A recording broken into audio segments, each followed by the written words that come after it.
Now, normally, I don't have to do that, which was weird. It just kind of, once you turn, and hello,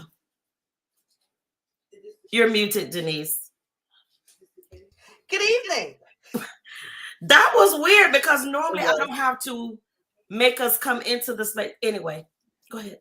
Good evening and welcome everyone. It's been a minute, but we are Diversity and Equity in Education. My name is Denise Thomas. I am the co-chair, and it's been a minute. And right across from me is April Cobb with April's Beauty Bar. Y'all, it's been a minute. It's been a week. It's been a day. And it's just been. But we glad to still be in the numbers. yes, exactly. And boy, let's do a recap of the first semester. Let's do that. Ooh. It's been a minute. It's been a minute. So Well, you have more to recap about the first semester because for the most part, I was only there for a short time. yes. And that's because plantar fasciitis took control of my life. And it's still a battle. But with PT, it's been once again, it's been. But share, I mean, I've heard a little bit of your frustration and some of your rants, and a lot of my colleagues share the same sentiments. So it seems as though not a lot has changed. But I will say them school grades out, and go ahead. We're gonna get to that. Right. We're gonna get to that. So yes, I mean, we are on the 22nd, the second quarter will end, and that'll be the end of the first semester of the school year, the 2023-24 school year. And suffice to say, I'm going to wrap it up by saying this. This is how I feel about this particular, and April just gone off the screen, but that's okay. This is how I feel about this particular school year so far, right? Remember back in 2020 when COVID kicked in and parents had to take their children back home or keep their kids inside, and they were praising teachers to no end. They were like, I don't know how you do it. This is the toughest job in the world. This job is, not everybody made to be a teacher. This is just, I have such respect and hold teachers in such high regard. You all are blessed. You all are just the best thing to ever happen to the face of the earth. And God bless you, your patience and everything like that. That's how teachers were regarded in 2020. Fast forward 3 short years, and people just hate teachers like they are the trash of the earth. How dare you say this to my child? We need to start banning all these books. We don't. You shouldn't teach this in the curriculum. You should have a voice in the classroom. We're going to just remove you, and you just have no value. And on top of that, they won't pay you. And it's just this is how. And then on top of that, here's a brand new curriculum. Here's a brand new set of standards. Here's a brand new everything. And here's a new computer program. And go, just start teaching. And let's hope for the best. Was a spray and pray and hope for the best. And this has been, and we say that, almost say this almost practically every year, but this truly has been just an abusive school year, like for lack of a better word, just an abusive, ridiculous school year. And part of it, I mean, I don't know if you've been paying attention to a lot of these teacher pages, these Instagram pages, the Instagram stories, and a lot of these stories and pages on Facebook. And sometimes you think this is the only time when you feel that you have some kind of solidarity, because sometimes you feel you really in this all by yourself until you start hearing the stories from the other teachers across the nation, and you're beginning to realize, man, the state of education is horrific in America, because everyone is saying the kids can't read. Everyone is saying the kids lack focus. Everyone is saying that the parents don't help. It's all over. Or the parents are attacking you because they feel that their rights or their child's rights have been violated, when all you're trying to do is establish rules and discipline the class so that everyone, not just their child, everyone can learn. And so this school year has been something else. I mean, we try to make it as fun and engaging for the kids as possible, but you're just coming across all these factors that just keep on the making just so hard for you. And like, this is the year, like I tell people, I give you a strong first semester, but when second semester come, all them days I haven't used, Let me explain something to you. Let me look close on this camera real quick. All them days I haven't used, you best believe them days gonna be used very soon. And then, of course, as we start off, we're going to be coming right into our winter break. So so that's to summarize. That's really what my experiences have been so far this particular first semester. Back to you. And I agree with what you're saying. It's interesting to see so many TikTok influencers that are educators that have been highlighted in the space to share that their experiences have been that they have seventh and eighth graders that are, you know, currently in their classrooms and reading on a first and second grade level, and then it's automatically viewed as what went wrong in the classroom. And a lot of times, hell, we have that question too. How did they arrive into middle school and they are still reading at that level? Yes, we understand they have to move them forward. We understand that. But at what point do we take the time to pause and place emphasis on the fact that they have so many learning gaps as it relates to the foundational skills for ELA, for reading, and most definitely for math, the standards in which, you know, are developed around to identify if the students are demonstrating progress. So if there's never a point where there is a pause and then a pivot to do something different, we are part of the problem collectively, because the frustrations begin to snowball to the level of no return. Like at that point, it's to the level of no return. So I say all that to say this: until we reach a place of collaboration from all parties, not just making the assumption that we become Houdinis and magically can make the skill sets just embed into the thought process and the kids can apply them, we're going to get nowhere. So there has to be time for a pause to pivot and identify what those skills are, and then try to, you know, create space for the kids to capture some of those skills that just did not develop to a point to where they can then implement them in the learning environment. And that's just my little tidbit. I agree. And this is where you have to. If we got this way as a nation, we have to understand that some of this goes right back to home. I remember when I was in school. I hate to keep saying referencing that when I was in school, but we had we had time to be home and read. We had time to sit. Our parents forced us to do that. They homework, turn off everything else. Granted that we have back then we had a whole lot less to distract us. But you've got to come to a point and realize, okay, think of how many hours your child has been on that phone. How many hours your child has been playing that game. Now what now equate that now to if they spent that same time reading. If they spent that same time doing their homework. So when you sit down and say, well, my child can't, when we bring you the data and show you that your child is reading on a first grade reading level, third grade reading level in the seventh and eighth grade, and think about all the hours they spent playing games, the hours they spent on their phone, the hours they spent doing everything else other than picking up a book and strengthening the muscles of the brain, the strength, getting information that they need, just getting comprehension skills. You can't put all of that on the teacher because let me break this down to you. In a 40-minute class, you got to deal with 25 people in a 40-minute class. How many of them actually going to grasp the concept in 40 minutes, 4 out of 5 days a week? That's if the child comes to school every day, because some of them don't come every single day. So when you think about it, and then they transition from class, for us in middle school, they transition from class to class to class to class. How much in a 6 to 7 hour day have they actually grasped? If they were behaving, if they listened to the teacher, if they were doing what they were supposed to do in that school day. They have much more time at home. They spend more hours at home. When are they going to get people are going to sit down and reinforce these skills at home? Home is where it is. I guarantee you right now. What time is it right now? Is it 6:45 or something like that? There's a child playing video games right now that could have been reading. The exams start tomorrow. Exams for us start tomorrow. When do your exams begin, April? Exams started last week for us at my school site. I will say that, and also my kids' school site. So right at this point, if the exam review has not been studied,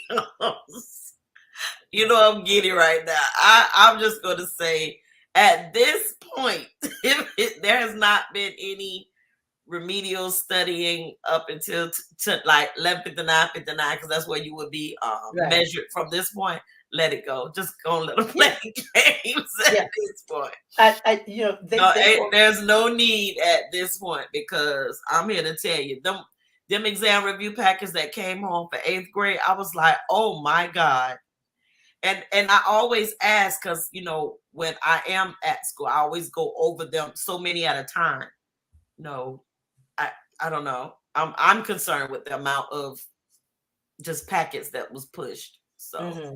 Hmm. I hope there is demonstration of learning games that come out of this house. It was a lot. Yeah, It because was they a told lot. us the PM one, you know, that's when you see, okay, well, let's see what they remember over the summertime. This test now is going to be the 50. They should be at 50%. 50% of what you taught them is what they should have retained. Should Should, keyword and the should key word again is should, right?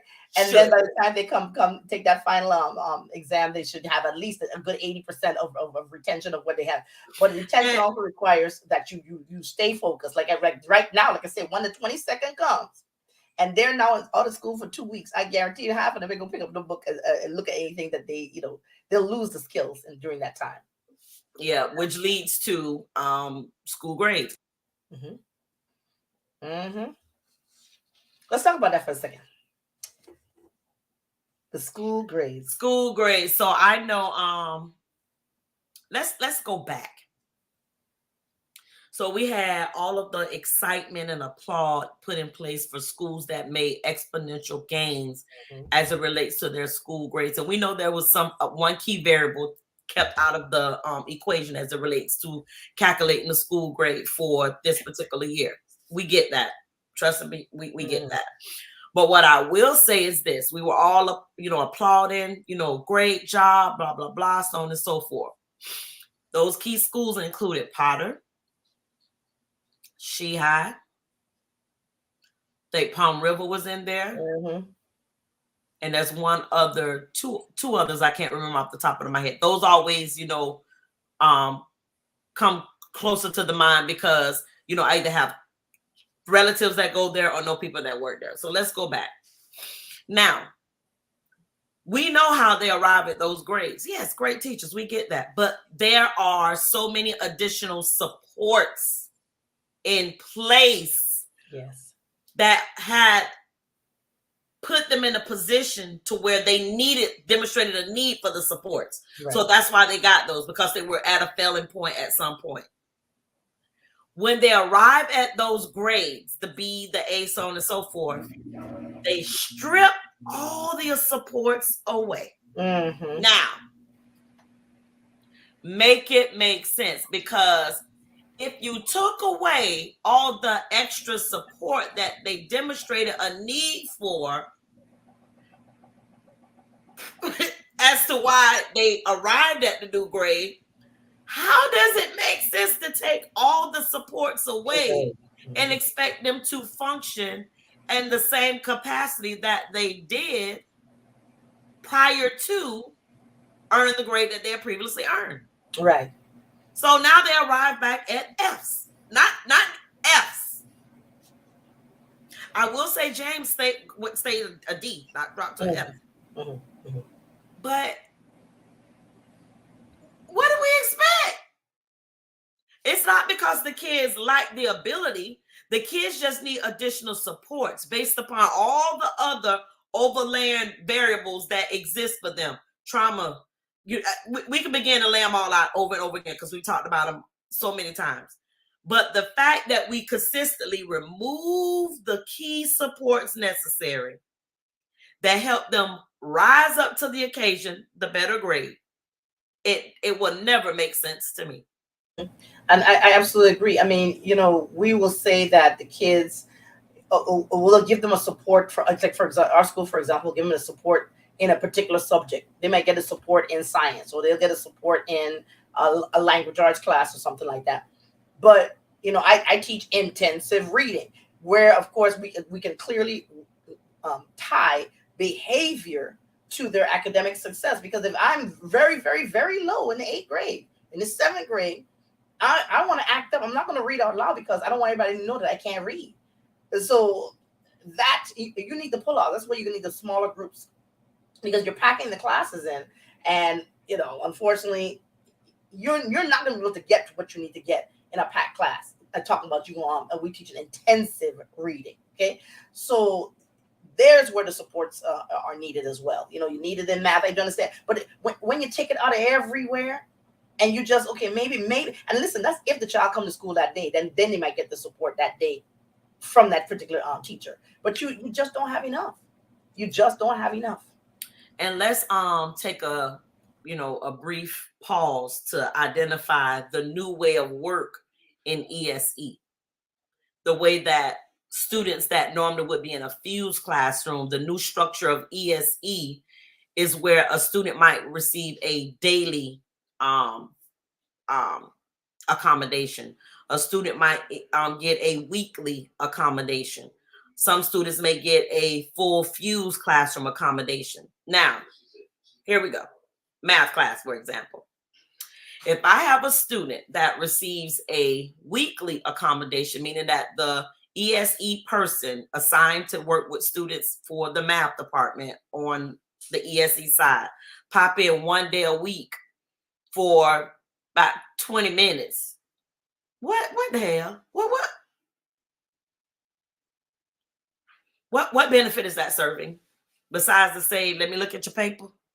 Because not only will the child be confused about what has went on up until that point with, small group and so on and so forth. There's still some confusion that needs some clarity for understanding that could be done for one-on-one. It creates more conflict in the space than it does with help, because you're coming in for them 20 minutes asking questions about something that you have no knowledge about what's been taught throughout the duration of the week. It's just like some of the systems just don't make sense. Yes, I understand we're short staffed. I get that. But you have to think about what we're then saying to parents as it relates to the accommodations that you're authentically providing. Because therefore comes the smoke screen. On paper, it says this, but realistically, it is that. Who's being harmed in all of this? The child, continuously. So I just want to say that something has to change in that arena as well. Agreed. I mean, because if you run the rosters and you take a look at it, and you look at the accommodations, I mean, let's be real. We ain't meeting them accommodations. If you say the child needs to be in a small class size, well, okay, but being that we short staffed, they ran packing the classes. So, and if you say they need to have somebody, they need breaks and timeouts, they need extended time, they need this, they need that, all these things we trying to do. But there's been I think, let's just say we've had an entire semester go by, and I don't know if where they're getting it. They don't get it supports in my class at all. They get it someplace else. But my question is, when I ask that particular child who is an ESE student, will have somebody work with you one-on-one, have because according to this that I'm reading here, is this what you need? And the answer is no. So like you said, on paper, it's beautiful. But in reality, and this is what happens at the end of the year when they slide you all these 1,000 sheets of paper to fill out, I'm like, I don't really want to do that, because, it's a lot of paper, and I haven't seen you working with the child one-on-one, but that's a whole other topic right there. So again, talking about behaviors, right? It's important. Let's talk about the behaviors of what it's going to look like after Christmas break. Oh, first of all, we already know anytime that they have a time off, it's always insane. A lot of these that's not coming back. Well, you know what? You go first. You go. I just know that I don't know what the solution is going to be.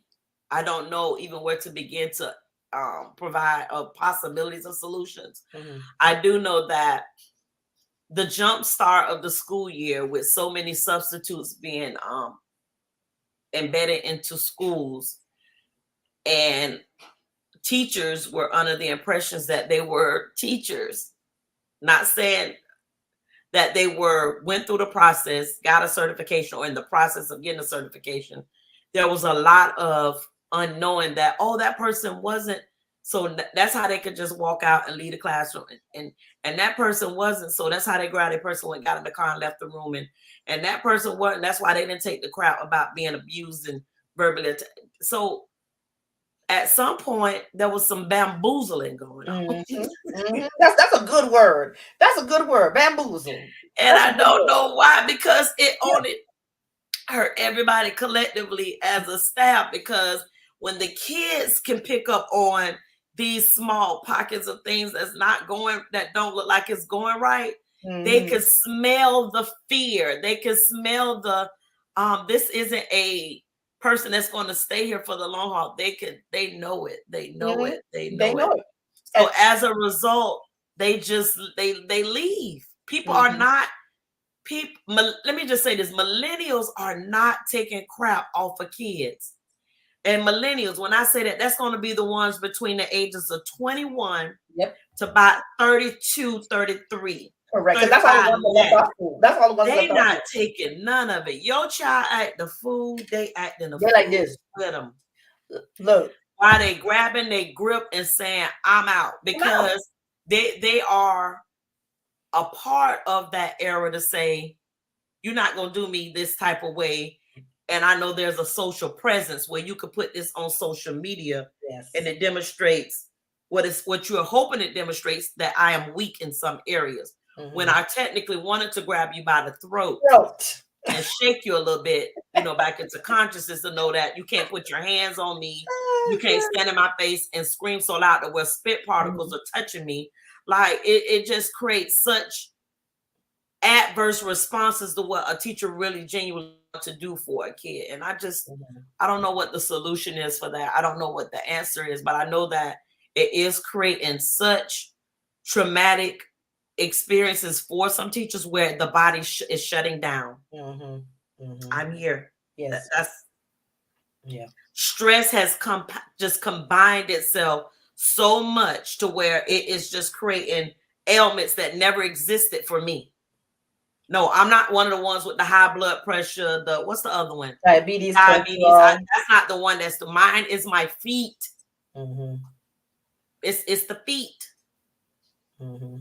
And it's, what it is that when your body, you got to listen to your body. That's definitely, first of all, you got to listen to your body. I mean, April know me. I'm a trooper. I'm a little soldier. I'll keep on going in. Then I realize, wait a minute, I'm actually being abused. Why do I have to keep on going in to take this kind of punishment all the time? Let me go ahead and take these days off. But see, I keep on going because I know that I have banked all that time, so that when I do, because I've covered every single person on my floor. I know their classes, I know their roster, I know their schedule, I know all that stuff. And it's like when kids try to skip classes, or kids try to go to those classes where they know there's a sub in there and things like that. And I said, hold on one second. I've covered this class so many times, I already know that this class has 12 kids, this class has 26. Listen, come on over here and get back in your right class and stop playing around. Okay, because these kids are smart. They know who they can get over on, right? But I realized too, I said, you know what, it's time for me to take these breaks too. I said, because you can practically set your watch to the fact that some people ain't gonna come in on either Monday or Friday. You just know that that's gonna happen. And so you just say to yourself, okay, I'm gonna go ahead and give myself this mental break as well, because I don't want to be to the point where it's like so frustrating just to come in every day. You get to a particular time in the day, and you're just like, man, I'm exhausted. I'm exhausted, because it's like this, and this leads me to this whole thing about meds. Parents always like to say with meds, the child meds, right? I said, well, it looked like at some point in time the meds either kick in the morning or they kick in the afternoon, or and sometimes they don't kick in at all, and that's when it gets crazy. But this is the problem I have with the med scenario. Meds does not equate to disrespect. Yes, meds can demonstrate the inability to focus. Meds can demonstrate different innate situations for the moment or periods of time, but that does not equate to you cursing me out. Yes. Punching up, like it just don't equate to some of that stuff. Because mine, when you want to choose and make it seem as though that's what it's equating to. Now I choose to light your butt up. That's what I choose to do. Right, exactly. You know better. Don't put your hands on nobody else. Right. And you know that your language has consequences. So to equate that your kid is not on meds, that's disrespect and meds. I don't know what the connection is. I don't see it. Right. And that's my personal experience. Maybe the doctors know something different, but I just don't understand that. Right. And I absolutely agree. I mean, disrespect is one thing, but meds a whole nother thing. Okay, if it's just for focusing on clarity, then it should be focused on clarity, because then why you acting like this? So anyway, okay, we need to talk about the calendar. What's going on with this? What's coming up next, right? Okay. I know we have no more half days. Half day. Okay, good. This is what I want to remind parents of. Tomorrow, December 18th, is a full day of school. I know for our school, we're doing exams all through the week up until Thursday. So because we have a full day on Monday, we're doing like, I think it's period 1 and 2, then 3 and 4 on Tuesday, 4 and 5, 3 and 4, 5 and 6 will be Wednesday, and then 7 period is Thursday, and then Friday is the last day, right? So remember, your kids got to get up, come to school on time. We know the weather is iffy. Please remember, blankets are not acceptable for school. I mean, put a jacket on. We keep reminding parents all the time to buy jackets in the summertime when they're $10 at Old Navy. Okay, instead of trying to get stuff now, it's like, and every kid coming to school with a blanket. Okay, but it's a full day tomorrow. The quarter itself ends on the 22nd, so the child can't send you a message in Canvas talking about, can you take my work and stuff like that. No, we ain't doing all that. Okay. Also, so that means that the winter break, this is the first time we've gone this long right before Christmas. That's where the winter break actually begin on Christmas Day. So Christmas Day is technically the official start of winter break, and we go all the way until the 8th, until the 5th of January, and then kids return on the 8th of January. All right, and then popping off a week after that, or 2 weeks after that, will be MLK Day on the 15th. The school is closed on that day. Okay, so this is the time that use this time to reflect. Remember, I know you want to buy them everything for Christmas, but remember, they just took their semester exams. You don't know the result of the exams. You don't know what the report card is. Speaking of which, the report card actually comes out. I think we have elementary is the 24th of January, 2024. Middle school is the 25th, and high school is the 26th of January. So that's when the actual report cards come out for this last quarter. So might want to hold off on that extra Christmas present, the one that you spent $600 on. That new iPhone and stuff. They might want to hold off a little bit. You make that be the January. Well, they can look at quarter grades. Yes. The quarter grades are there, even with the exam piece there. I mean, all kids don't test well, but that quarter grade, for the most part, educators try to put them in there before we leave, like at least that next week. Yeah. Unfortunately, Christmas is that next week, but that quarter grade gives you a projection or a trajectory of what that 9 weeks gonna look like. And if this looking strange for the brain, might want to hold on to that Christmas. Hold back on all that spending. Because I mean, some of us still have behavior issues, still have issues in particular classes. The grades still look like Fs. I mean, there's one kid that got straight Fs on the report card. I mean, I can't tell a parent what to do. It's just that reward consequences, rewards, things like that. Try to give incentive or make the kid work for something. I think I enjoyed my presents a lot more when I know I earned them. Okay, as opposed to I just got something because I did nothing, and it's not going to help them in the future when it comes to, this is what you have to do at a job. You actually have to work at a job. You actually have to put in time and do the best that you can at your job so that you get the final reward for that, right? What about, the pay the retros apparently kicked in at some point in time. I ain't gonna even, Don't start no mess. Your retro was real good, wasn't it? You didn't even buy me a damn sandwich. I told you I was gonna come through. You told me no. Dave, you ain't talking about for no retro, so that's a bunch of BS. For all those that got your retro, look, I'm just saying. And they offer me a chocolate milk, a salad. I got you though. I got you. Look, no, I got a little piece, just a little piece. A little piece. But and I ain't gonna complain. It could pay a bill. It could pay what was it? It couldn't even pay the car insurance though. It could pay some stuff though. I mean, I couldn't pay no stuff. I'm doing a full kitchen remodel. Just give me a minute. Yes, you did. Yes, you did. And I'm happy for you. I'm happy for you. Yeah, that's why it's still coming handy. Look, the house better be finished because we have our annual New Year's party. No, he need to hurry up. Yeah, Nah, yeah, exactly. look, and we ain't playing. I'm on schedule. I'm trying to keep everything on schedule. Let's just say, trying to keep everything on schedule. Look, we ready to kick back in the new. New. Exactly. But let me tell you something. All I can say about this is, listen, people need to focus. People need to stay on track. Hey, we got to talk about what's going on with us in February. Let's talk about what's with the Sunshine Education Coalition. So, as you all know, we have every year our 28 days for the Black Youth Experience. And this year, our theme is 28 Days of Empowered Youth. Woo!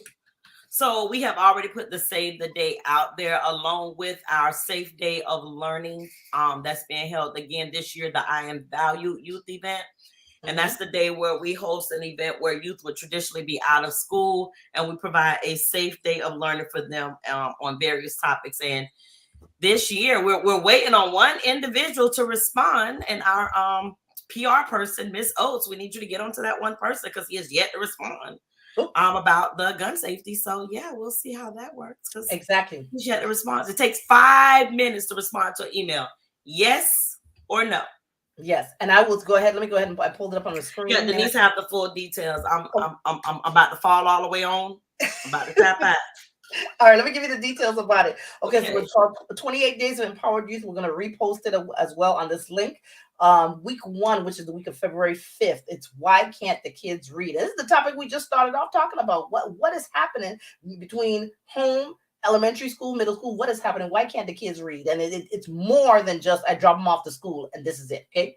During week 2, which is the week of February 12th, it said, why don't I see myself? So this is all about people using education as a sword to destroy other people's culture. Okay. So why don't kids see themselves in literature, in art, in music, and everything like that that's being removed from the school system? So that's important that our kids be able to talk about that. And it's good that we encourage our youth to also speak at that particular panel discussion at that week. Then week 3, which is the week of February 19th, we're focused on where can we go. So right now let's look at the housing crisis. This is right now, this is a landlord's dream paradise, right? But this is not fun for people who are, especially, let's look at education. Teachers who just come in here to Florida trying to get an apartment, trying to get a house, trying to get anything that's around here. Everything in the neighborhood right now, my neighborhood especially, 360,000 and above. Girl, that house is sold down the street from me. I was like, yes. What? It was only in the market for 1 month. 1 month. The house was on the market. That is 1 month. Yeah. Yeah. Imagine that noise. A grip. And the window panes pieces falling out as we speak. So they must have sold it ass to the ears. Exactly. So okay, and then on week 4, right? Week 2 say, hold on. Week 2 say week 2 is Erlisha's week. Freddie Barton, we waiting on you. Let's call him out. Freddie Barton, we waiting on you, Fred. Yes. Let's and week 2 say week 2 is Erlisha's week. She's so silly. She's one of our panelists on that week. That's why she's saying that, ladies. Okay, but and then week 4, what happened to the village? I love this title. What happened to the village? Remember the old Yoruba, or was it West Indian, whatever style cultural reference it was? But it takes a village to raise a child. But what happened to the village itself? Now you got the parent hate the teacher, the teacher fighting with administration. The kids don't respect nobody. You can't talk to them. I mean, what happened to the village? What happened to the elders? What happened to all the people, all these sororities and fraternity? What happened to everybody who claimed they loved the kids so much? What happened to that village to help push and encourage our youth to do better, to be successful? And within that village makeup, it also has become the teachers hating their jobs, the teachers hating, can't allow a kid to have a new start the next day. Right. Meaning that whatever it was happened the day before, you come in with a new start, erase all that happened. Yes. Many cannot do that. So it's a collaborative of all individuals involved. Exactly. From the student, the teacher, the administrators, the parents, the community, everybody. the school board members, the legislators. It's like a snowball effect, and it all starts with the core of being the student. To where when it spirals out to the big picture, the global view of things from legislation, when it gets to that point, it's like all we want to make sure is that ban books. Yeah, exactly. And we, just treat all African American culture or existence as is something that needs to be repelled, like a repellent needs to be placed upon it. Yeah. And that's what their due diligence have become, focused Mm-hmm. on that versus the quality and the quantity of education that's necessary to close education gaps and also to save public education. Because right now we've arrived at Yeah. it's under full attack. Oh yeah, because all we're doing right now is just let's charter this and put it out here and make these other different of style of schools or schools that focus specifically on just okay, this is what's best. Just basically removing make what a good word for it is, bland. A bland education. That's what it is. Just flavorless, tasteless, vanilla. For lack of a better word, just a bland education. And that when you look around in the classroom, that's not what's in the classroom. That's not represented in the classroom. In the classroom, you have diverse groups of people in there, and that's what makes it so sad. It's like the older generation, the ones who are pushing all this agenda like that. If they actually sat down, took a moment and sat down and talked to the children are not offended by learning about different histories. The children are curious about the different histories. They're like, okay, so that's what happened. Okay, that was kind of sad. The kids are more open to all kinds of learning. Are learning about all different kinds of history. They're not. I mean, I have white kids in my class, Hispanic kids in my class, black kids in my class, an Indian child, a child from Egypt, I think. I got all these kids in my class, but they're not offended by all these different, by learning about different types of history. And it's like, what's wrong with that? I think the older generation is the one that's like, we got to hide our history. You got to hide your history because you're the one that perpetrated that. You're the one that caused all of it. Let this new generation come forth and say, we can build together, we can grow together, we can not repeat the mistakes of the past. Let that new generation do that. But of course, we want to sit around and hide the fact that there was lynching in America, that black people did build this country. And I want them to realize, we don't want them to know that less than 50 years ago, like they're trying to make it seem like this is something historic, dinosaur. No. When I was a small child or a toddler, this was currently happening all the way into my teens, and it's happening. Public lynches, just in a different formation or different format. So it's still happening, right? And we don't want to talk about it, but these kids see it. They see it, and they're very vocal about things that they know that just literally just isn't right. And they know. Then they got social media. The thing about it is, you're trying to hide stuff from these kids, but these kids are masters of social media. So they're in there looking at stuff, and then they turn around and ask you a question. Well, what does this mean? Well, you talk about things that that they said that didn't exist years ago. I read an article, and I think I may have forwarded an article about the convict leasing in Alabama, where they refuse to give these inmates parole because they're making so much money off of them. That's slavery. The $450 million business where they just keep them in there. We're not going to grant you parole ever again because you doing this for us. We making a killing off of y'all. Now, if that ain't slavery, I don't know what is. And that's happening today in 2023. So that's what Paul called convict leasing, where we just keep the inmates in there and keep on. And that's what we keep trying to tell the kids to say, you have to understand this life here, this world here is not beneficial to you if you do not have your education, if you do not have you don't have your head on your shoulders. It is not beneficial. Also, one of the things too is having that self-respect. No one is teaching them to respect themselves, to love themselves, to care for themselves. And so there was something else that I recently saw where there was a great speaker, and she was in front of a bunch of boys, and she asked them to list 5 females that they think are empowered or influential or powerful or whatever. And they listed all these rappers and all these women and all these social media stars and things like that. And then they said, well, which woman has the most, that you respect the most? And they said it was their mother. But isn't it interesting that your mother was not one of those list of women who was all influential and all, and they were half naked on that screen. Everybody you called out was a woman to just. So where going back to that point about the village, where are we? Where are our values? The kids, even the kids' value system is a little bit warped. So how can we work together to help them fix that? Okay, and that's important for them to understand.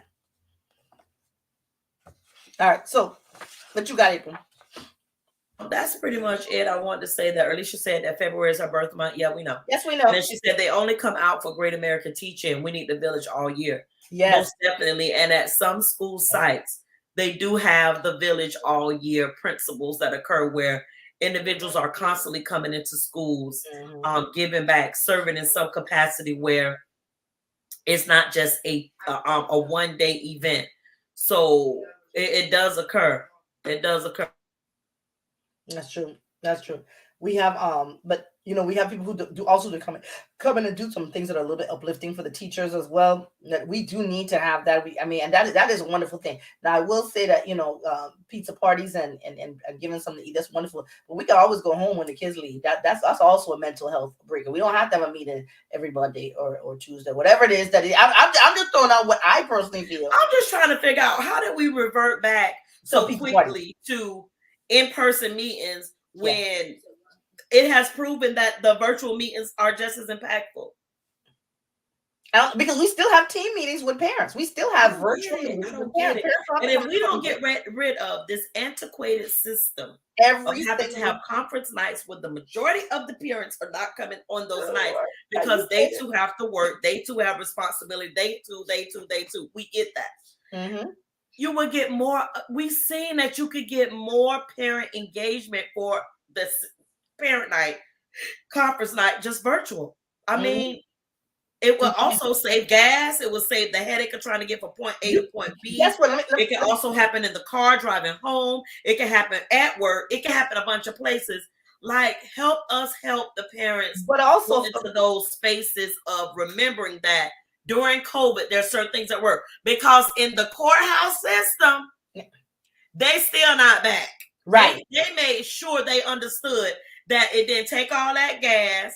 It don't take all that. You couldn't show up for the meeting. They kept the convenience there, unless you need to be there for a trial. Right. Or if you need to be there because you have a bench warrant and they're going to take your butt into custody, you can be on that good phone long as you can turn that screen on and they can verify that that is you. But so also, it doesn't make sense. But also for those penny pinchers, don't you realize if you don't have conference, now you have all those extra events in the evening, you saving all that electrical bill, you saving the water bill, you cutting down a whole lot of expenses that'll feed it right back. So I mean, we keeping stuff up. I mean, and keep in mind, parents may have multiple children, one in elementary, one in middle, and one in high school. Why you not having and in the same night? In the same night, have virtual conferences. Okay, that's all I'm saying. And if you really, really do need to meet them, go to the events that we go to, the sporting events and band, or just anything that you like. A lot of times at STEM night, you'll find a lot of parents. Just catch them there, but you don't have to always have the conferences. Someone has and conference night don't only have to happen on conference night. Conferences should be happening throughout the 9 weeks in the event that there is something that, one, parents is concerned about, or two, teachers are concerned about. We shouldn't be waiting till the night of, when it's 11:59 in the quarter, where they're gonna have to struggle to make up or go back and capture lost. Like, it don't have to happen. It don't have to. Virtual conferences work. And teachers, I'm gonna say this for the people in the back. You can host virtual conferences. You can. And if you have already reached out to every parent that you had a conference necessary to host with that family, you have held your conferences. Yes, you have. And I'm going to leave that right there. Yeah, and you can log that and record it, and please put it in Ed Connect in your notes, or you can put it, since y'all like your stuff, whatever. Done it. Like, what is the wasted 2 hours? Yeah, just you can do that. You can do that. You contact all the people. The little paper they send around that say how many conferences have you had. You can put on all the conferences you had throughout the year, and that should still qualify. And Diana Williamson, before we miss out on her comment, says if adults have warped values, kids will have warped values. We need better communication skills and temperance as a people in general. Most definitely, without question. Yes. Oh, I did want to pin something else too. So as we begin to move closer to the 2024 year, I am happy to say, and I'm pretty sure Denise also is happy to say it as well, that education consultant is a thing now. It's a thing, and we've been doing it for a while for the $0 and 0 cents. Moving forward, you have Denise, for now, Thomas, Education Consultant Services, and you have April Cobb, Education Consulting Services. And, we're going to, pivot in some areas, even with diversity and equity and education, to get things more in a marketable stance to where, hey, the podcast is necessary. And the podcast can definitely possibly bring in, a few pennies, that equates to dollars at some point, because we got to move out of just on social media, because what we're seeing is a lot of times social media is what they say is for the old people. Most people have moved into podcast space, and we're those old people that they're referring to. Right. Everybody's like in the podcast way of things, and I have forced myself to get into more podcasts, and I kind of like it. So stay tuned. We got some things coming up. Yep, that's about it. That was it. Right, that's about it. Because I'm telling you, we we work hard, and we are hard workers, and we know what it's like on the inside. And another thing too, I want to drop this into administration spirit, and any administrator, just keep in mind, right, that a lot of y'all went through the steps. Some people were in the classroom for 3 years. Some people may have been in the classroom for 10 years. But reflect on the fact that when you were in the classroom, as you start to say these things to teach or ask teachers 1,000,001 questions about what happened, what they did, what the child said, I just need you to understand. Reflect on the time when you were in the classroom, because some people will say it was going to get harder every year. I agree, it's going to get harder every year, because the kids have changed, the value system has changed, the parents have changed, morals have changed. I mean, shoot, that's just what it is. But if you know that, then you should know how difficult it is to be in the classroom, instead of constantly just, I'm gonna beat up the teacher because the child said something. Because let me tell you, kids gonna say whatever when they don't like rules, when they accustomed to being told that they're always right, when they feel like they can do whatever they want in other classes. And let me go over here and talk to the other teachers too. If you allow a child to do something that that another teacher doesn't do, and they bring those same behaviors into your class now, I mean, this is where conflict comes in. It's called trying to not collaborate. What's the word? We got to try to be calibrate. We got to calibrate to where, if one teacher, the rules, and that they're following the school rules, and the child go to the other teacher class, don't follow none of them damn rules. They up and down the hallway, carrying on, doing whatever the hell they want. And then when they get back to the teacher, I'm pointing to myself, that follows the rules, that looks and keeps order and discipline, now they hate that teacher.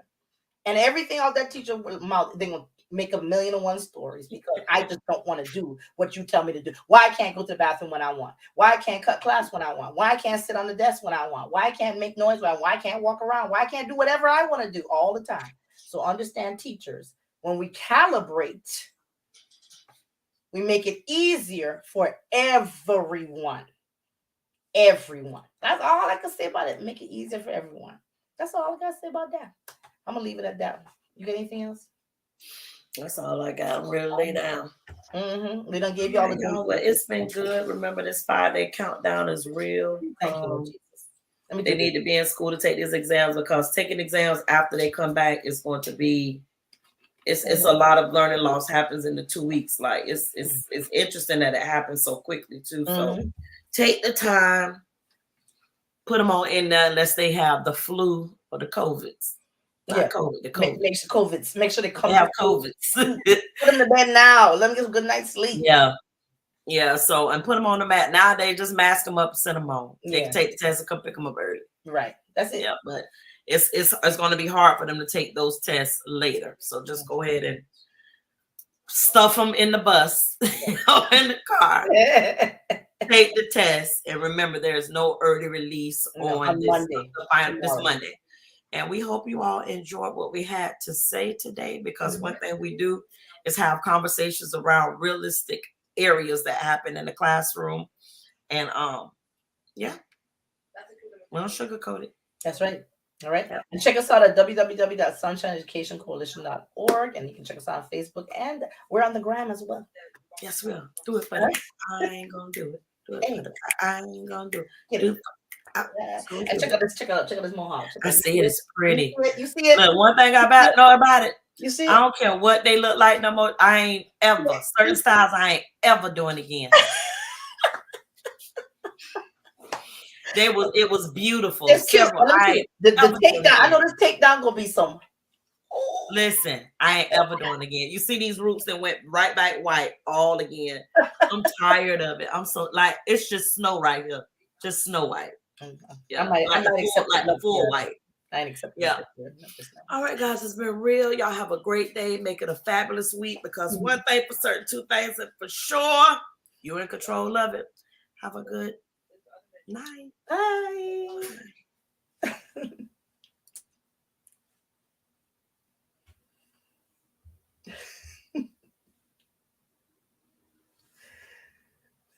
What you doing?